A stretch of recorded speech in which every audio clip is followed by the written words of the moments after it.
വികാരങ്ങൾ ഇവ നമ്മുടെ ശത്രുക്കളാണോ? ഒരിക്കലുമല്ല. അവ നമ്മുടെ മസ്തിഷ്കത്തിൽ നിന്ന് വരുന്ന ചില സന്ദേശങ്ങളാണ്. അതെപ്പോഴും നമ്മുടെ തലച്ചോറിൽ ഇങ്ങനെ വാഴ്ന്നുകൊണ്ടിരിക്കാൻ വേണ്ടിയുള്ളതല്ല. ഉദാഹരണത്തിന്, നിങ്ങൾക്കൊരു ഭയം തോന്നുകയാണ്. അതെന്താണ് നൽകുന്നത്? എന്തോ ഒരു അപകടത്തെക്കുറിച്ചുള്ള മുന്നറിയിപ്പാണ് നൽകുന്നത്. നിങ്ങൾക്ക് ദേഷ്യം വരികയാണ്.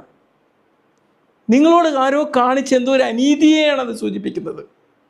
നിങ്ങൾക്ക് ദുഃഖം വരികയാണ്. നിങ്ങൾക്ക് ഉണ്ടായ എന്തോ ഒരു നഷ്ടത്തെക്കുറിച്ചാണ് അത് സൂചിപ്പിക്കുന്നത്. നിങ്ങൾക്ക് സന്തോഷം വരികയാണ്. ഫുൾഫിൽമെൻറ്റ്, നിറവിനെയാണത് സൂചിപ്പിക്കുന്നത്. പ്രശ്നം ഇവിടെ വികാരങ്ങളല്ല.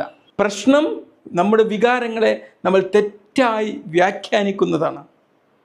CBT നമ്മെ പഠിപ്പിക്കുന്നത് വികാരങ്ങളെ മനസ്സിലാക്കാൻ വേണ്ടിയാണ്, ഒരിക്കലും അതിനെ അടിമപ്പെടാതിരിക്കാൻ വേണ്ടിയാണ്.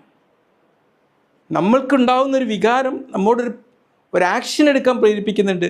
ആ ആക്ഷൻ എടുക്കുക എന്നുള്ളൊരു മെസ്സേജ് മാത്രമാണ് നമ്മൾ വികാരം നൽകുന്നത്.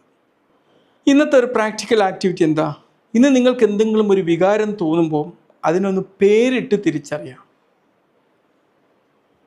എനിക്കിന്ന് എൻ്റെ ദിവസം വളരെ കുളമാണ്, ഐ ഫീൽ ബാഡ് എന്നൊക്കെ പറയാതെ അതിന് സ്പെസിഫിക് ആയിട്ട് ഞാൻ ഫ്രസ്ട്രേറ്റഡ് ആണ്, ഞാൻ വളരെ ഡിസപ്പോയിൻറ്റഡ് ആണ്, എനിക്ക് ഒരുപാട് ഉത്കണ്ഠയുണ്ട് എന്നൊക്കെ സ്പെസിഫിക് ആയിട്ട് ആ വികാരത്തെ ഒന്ന് മെൻഷൻ ചെയ്യാം.